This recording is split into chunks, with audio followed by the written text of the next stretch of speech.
Olá, primeiro ano. Espero que vocês estejam bem. Nós vamos rever aquilo que a gente tinha trabalhado antes dessa pausa, né? Dessa pandemia. E não sei se vocês lembram, mas nós começamos a falar sobre conjuntos. Então, essa primeira apostila, nós vamos abordar essa parte de conjunto, essa parte de introdução, essa parte inicial.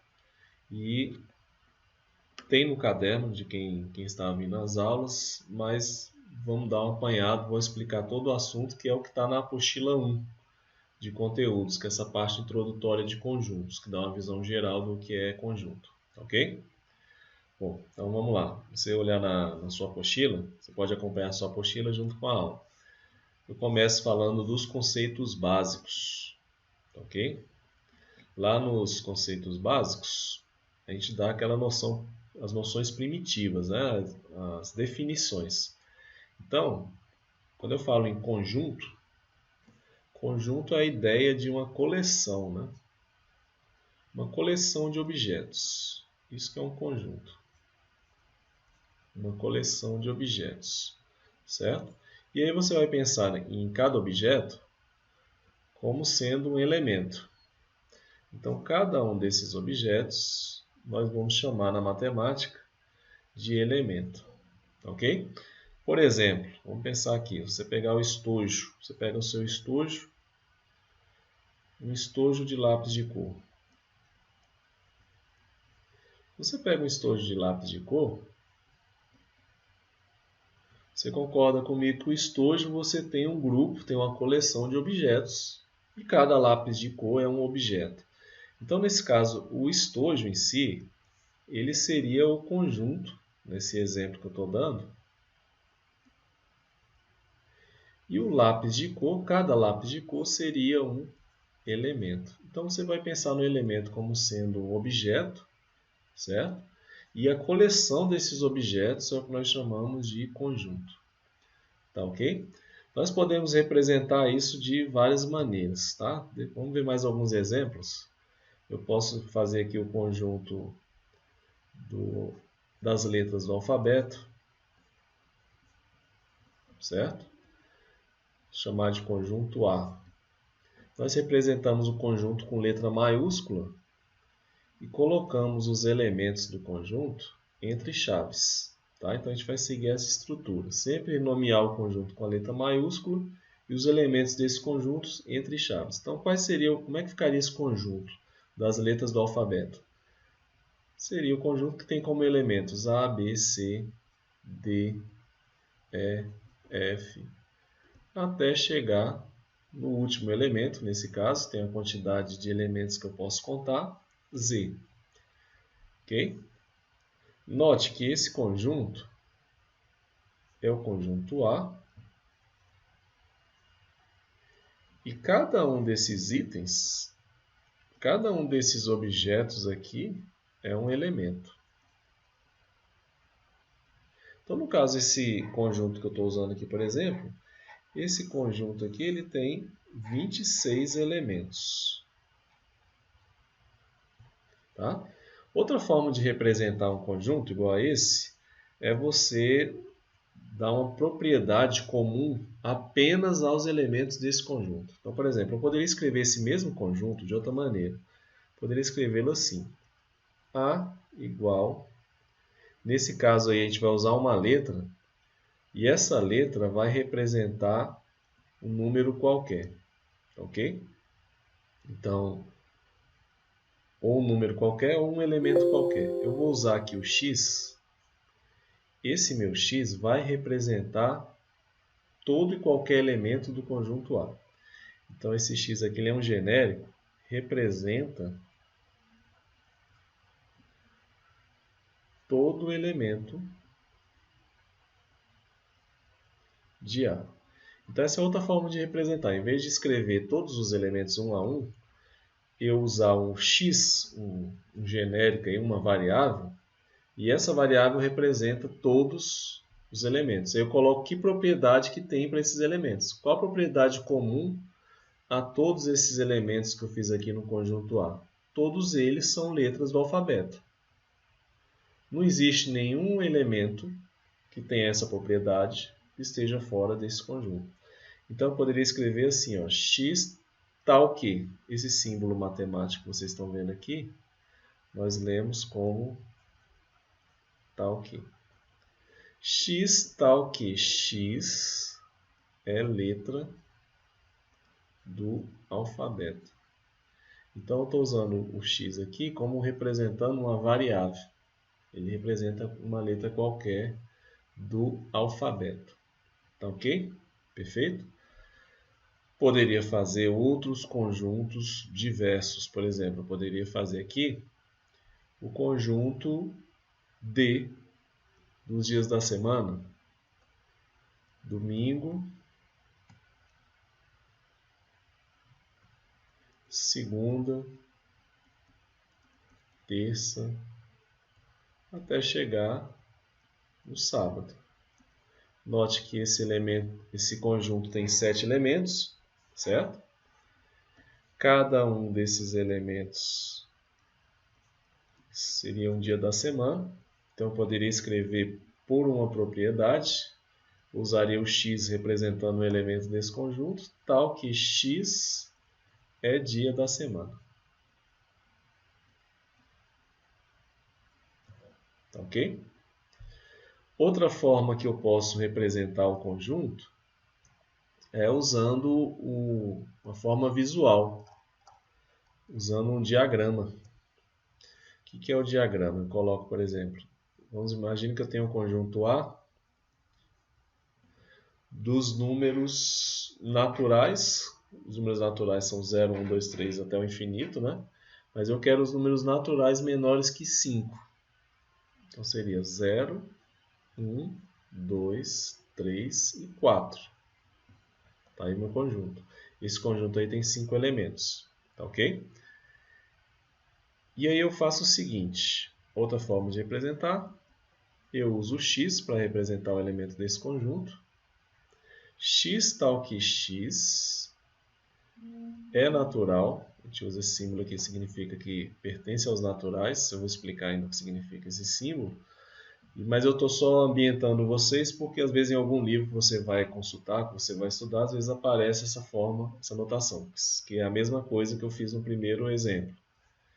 Isso que eu fiz aqui, vale aqui também. X é natural, tal que I, além de ser natural, ele é menor que 5. Então, se você for olhar aqui, ó, o número natural menor que 5 seria 0, 1, 2, 3, 4. O que eu estou mostrando aqui é que o conjunto é o mesmo e eu estou representando de forma diferente. O diagrama, eu faço isso numa imagem, num desenho. Então, eu teria aqui, por exemplo, eu coloco assim uma região fechada, certo? Coloco aqui a letra que representa o conjunto, no caso A. E a partir do momento que eu escrevo o elemento aqui dentro, eu estou dizendo que o elemento está dentro do conjunto. Se eu colocar o número aqui fora, ele está fora dessa região do A. Então, esse cara aqui ele não está nesse conjunto. Tá? O conjunto ele pode ter um elemento, ele seria unitário. Ele pode ter nenhum elemento, nós dizemos que é um conjunto vazio. Ele pode ter infinitos elementos ou pode ter um número finito de elementos. Tá ok?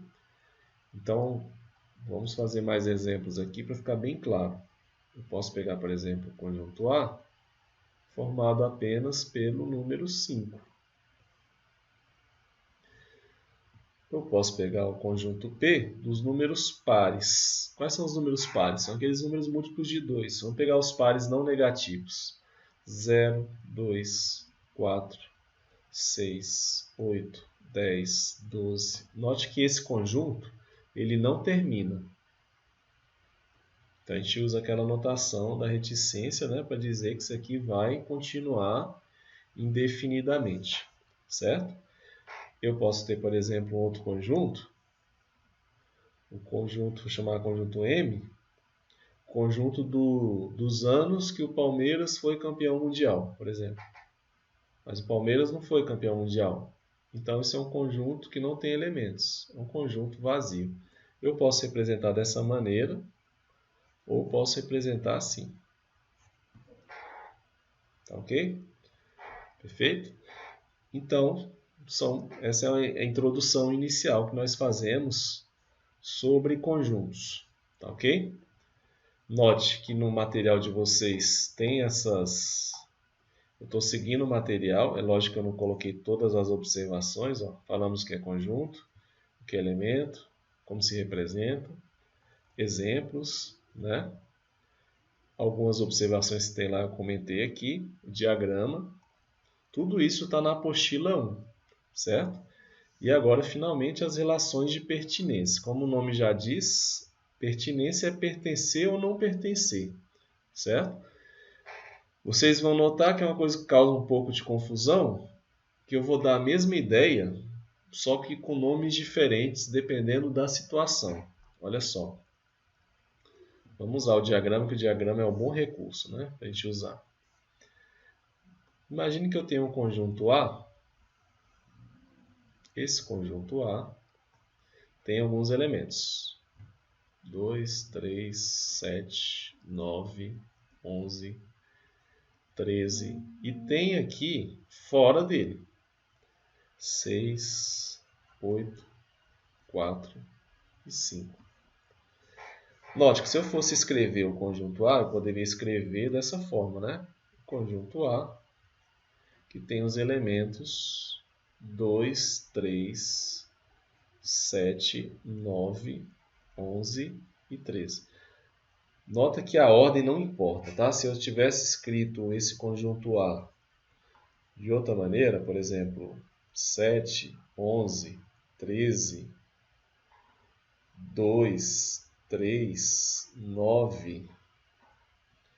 E se eu tivesse ainda repetido elementos 7, 2, 2, 9, o conjunto não se altera, o conjunto é o mesmo. Não precisa se preocupar com isso, tá? O que eu quero que você observe aqui é o seguinte. Você vai olhar o elemento, no caso aqui o 2, por exemplo. Visualmente a gente percebe que ele está dentro do conjunto A. Se eu te desse dessa maneira que está aqui embaixo, você percebe que o 2 está dentro do conjunto A. Quando nós queremos dizer que um elemento está dentro do conjunto, a nomenclatura que a gente vai usar é a de pertence, se estiver dentro, né? Se o elemento está dentro do conjunto, nós dizemos que ele pertence ao conjunto. E lógico, se ele não está dentro do conjunto, quer dizer que ele não pertence. Tá ok? Se eu tenho uma nota de R$5 no meu bolso, a nota de R$5 pertence ao meu bolso, ela está lá dentro. Se eu tirei a nota de R$5 e ela está em outro lugar, então a nota de R$5 não pertence ao meu bolso. Tá ok? Então, eu vou usar um símbolo matemático para isso. Ele parece um E, mas não é um E. Ele é como se fosse um C, um cortezinho no meio. Mas não é um E, tá? E o não pertence, se esse cara é o pertence, eu ponho um tracinho aqui, ó, não pertence. Então, só para vermos se ficou claro. Esse é meu conjunto A. Se eu pergunto para você, o 5, ele está dentro do conjunto A? Você vai olhar aqui, opa, peraí, não tem o 5. Se não tem o 5, então eu vou dizer que o 5 não pertence ao conjunto A. Eu uso esse símbolo, não pertence. Perfeito?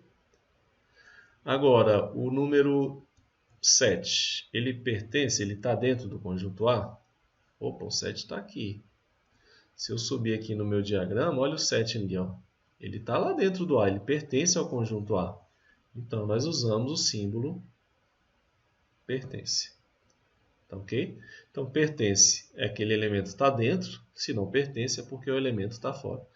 O 13, ele está dentro do conjunto A, né? Portanto, eu vou dizer que o 13 pertence ao conjunto A. Agora, o 4 não está lá dentro do A, ele está do lado de fora. Então, eu vou dizer que o 4 não pertence ao conjunto A. Tá ok?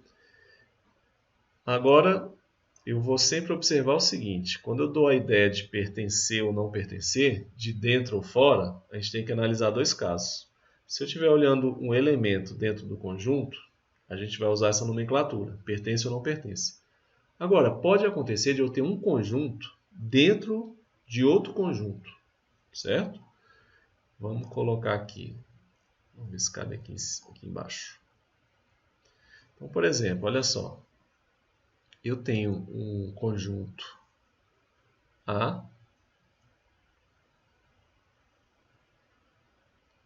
Dentro desse conjunto A, eu vou escrever aqui outro conjunto. Vou chamar de B.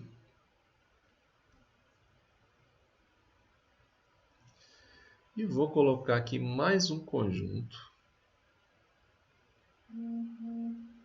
que eu vou chamar de C. Ok? Conjunto C. Agora observe o seguinte, eu vou colocar os elementos dos conjuntos, tá?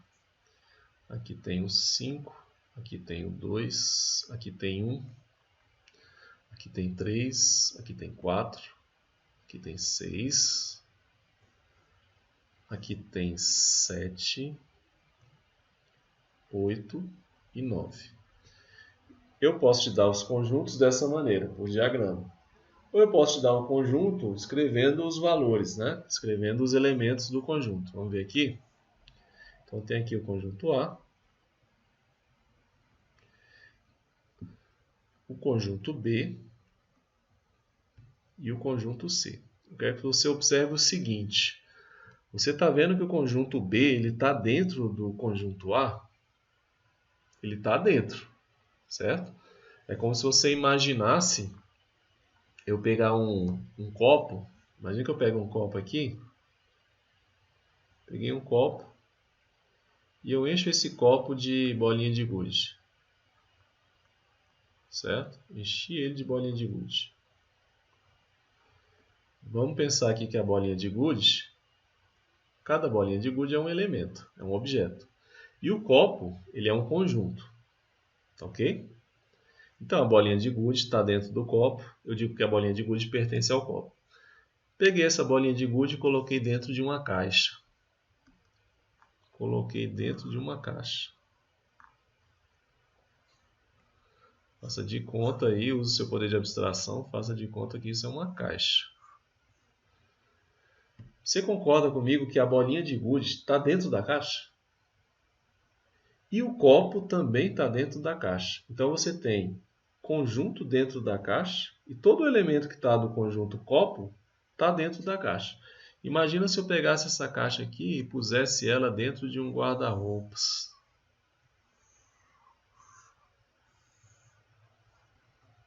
Dentro de um guarda-roupas, ó.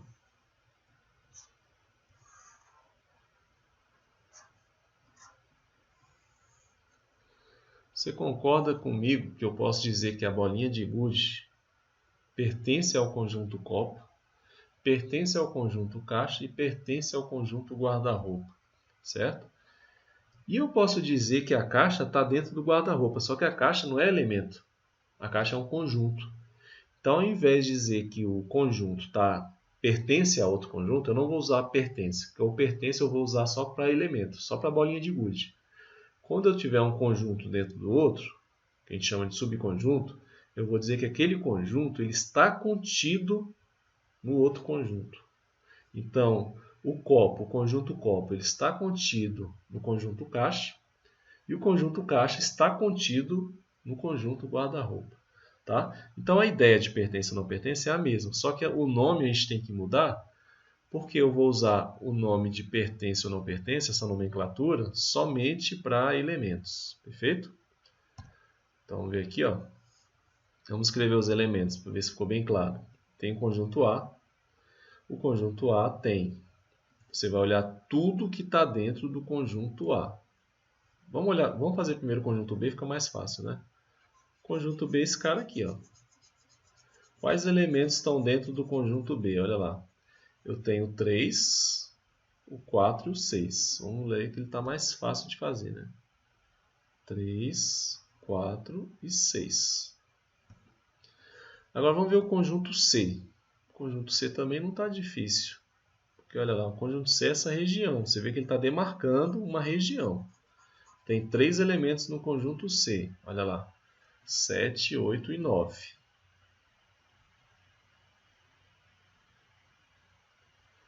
Agora, no conjunto A, o conjunto A é essa região vermelha. Note que tem algumas coisas dentro dela, de outros conjuntos. Vamos fazer aqui Vamos usar um verdinho. Então, tudo que tiver aqui nessa região está dentro do conjunto A. Note que alguns elementos estão dentro de outros conjuntos também, mas isso não importa, está dentro do conjunto A. Quais são os elementos do A? Tenho 1, tenho 2, tenho 3, 4, tenho 5, tenho 6, olha o 6 aqui, tenho 7. Então, olha lá, vamos ver aqui, ó. Tenho 1, 2, 3, 4, 5, 6 e 7. Tá ok? Posto isso, nós temos aí os 3 conjuntos. Note, se todo elemento de B, ou seja, todo elemento que pertence a B, também pertencer ao conjunto A, pensa comigo, todo elemento que está dentro do B também está dentro do A. O que significa? Que todo o conjunto B está dentro do conjunto A. Então, eu vou dizer que o conjunto B é subconjunto de A. Então, se todo elemento de B também pertencer ao conjunto A, dizemos que B é subconjunto de A. E aí nós usamos esse símbolo. Ó. Eu vou dizer que B está contido em A. Esse símbolo aqui quer dizer está contido. Logo, se eu fizer o Czinho, isso não é um C, parece um C, mas não é. Você vê que ele é alongadinho, né? E fizer um tracinho, eu vou usar essa ideia quando eu disser que não está contido. Pergunto a você, nesse desenho, nessa minha ilustração, nesse exemplo que eu dei, o conjunto C é subconjunto de A? Ou seja, eu posso dizer que o conjunto C ele está contido em A? C está contido em A? Como ele acabou de falar aqui, ó, todo elemento de um tem que pertencer também ao outro conjunto. Se você olhar aqui o conjunto C, o C tem 3 elementos, o 7, o 8 e o 9. O 7, ele pertence ao C e também pertence ao A. Se você olhar aqui embaixo também dá para visualizar isso. Ó. O 7 pertence ao A e o 7 pertence ao C. Beleza. Agora, todo elemento do C está pertencendo também ao A? Vamos ver. O 8, se você olhar o 8, ele está fora da região do A, ou seja, ele não pertence. Se você olhar aqui embaixo, ó, aqui eu tenho 8, mas no A não tenho 8. Então, se tiver um elemento do C que não está no A, eu não posso dizer que o conjunto C é subconjunto de A. Ele não está dentro do conjunto A. Então, eu vou dizer que ele não está contido. Tá ok? Então, a ideia é, nós vamos usar, quando eu tiver um elemento dentro de um conjunto, eu vou usar o pertence ou não pertence. Se eu quiser dizer que um conjunto está dentro de outro conjunto, ao invés de dizer pertence ou não pertence, eu vou dizer que ele está contido ou que não está contido. Tá ok? Em suma, é isso. Pertence, não pertence. E aqui, contido, está contido ou não está contido. Tá ok? A ideia basicamente é essa. Vamos só fazer mais um exemplo. Mais um exemplo aqui. Considere o conjunto P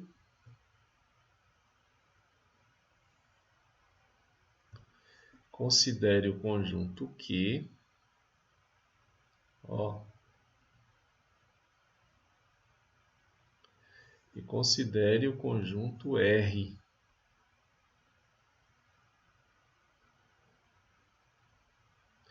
O conjunto R tem só o elemento 1.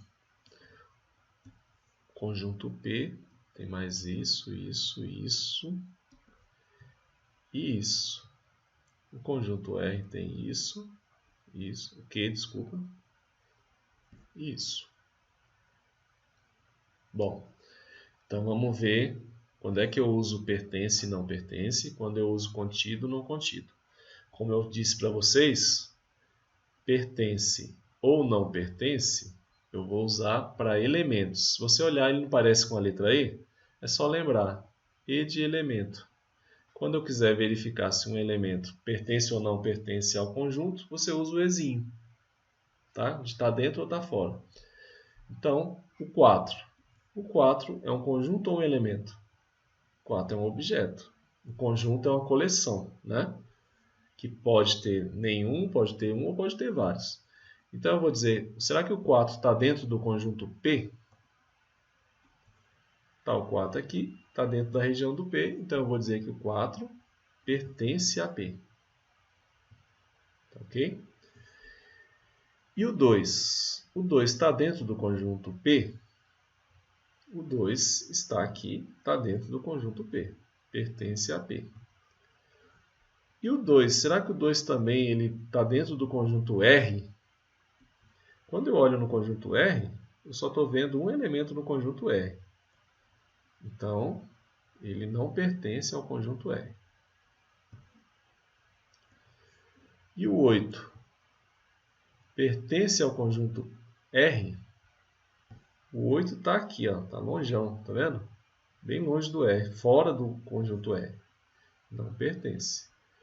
Agora, será que o 8 ele pertence ao conjunto Q? Ah, ele está dentro do conjunto Q, então ele pertence. Tá ok? E conjunto, né? Ah, será que o conjunto R ou o conjunto Q, será que ele está dentro do conjunto P? Se eu quero ver se um conjunto está dentro do outro, não vou usar o pertence ou não pertence, eu vou usar a notação de conjunto. Lembra C de conjunto? Olha lá. Esse símbolo aqui não lembra o C de conjunto? Então está fácil de lembrar, gente. Ó. Esse símbolo aqui é o contido, está contido ou não está contido. Certo? Então, se eu quero perguntar se o conjunto R está dentro do conjunto P, eu não te pergunto se ele pertence ou não pertence, porque isso é só para elemento. Eu vou perguntar se ele está contido ou não está contido. O conjunto está dentro do outro se todo mundo daquele conjunto, todo elemento do conjunto também está no outro conjunto. Se você olhar o R, ele tem apenas um elemento, que é que é o que está dentro do R. Só que esse 1 também está dentro do P. Certo? Então, eu vou dizer que o R está contido em P. Agora, será que o P está contido no R? Olha lá. O P tem 1, 2, 3, 4, 5, 6. O R só tem 1. Eu posso dizer que o P está dentro do R? Não está contido. Mas, se eu quiser, eu posso usar um outro símbolo, que seria a volta. Por exemplo, se eu digo que R, que a gente lê da esquerda para a direita, né? Se R está contido em P, é a mesma coisa dizer que o P contém o R. Então, eu posso usar esse símbolo aqui, ó. P contém o R. Esse símbolo aqui, que é o C invertido, parece um C invertido, né? Ele é o contém. Então, esse aqui está contido, não está contido e contém. Tá ok? Bom, com isso a gente finaliza essa aula. Eu espero que tenha ajudado, tá? Nós teremos ainda mais uma aula sobre operações entre conjuntos, certo? Eu espero que vocês acompanhem, façam os exercícios de fixação e podem me dar o retorno do que a gente pode melhorar, porque eu não tenho experiência nessas aulas online, né? Essas videoaulas. Então podem mandar críticas, tudo que a gente vai buscar fazer cada vez melhor. Então material, tudo quando vocês entregarem as atividades, procurem atrás se quiser pôr alguma observação, se quiser enviar um e-mail, podem ficar à vontade, ok? Tchau, gente, até a próxima, tudo de bom para vocês.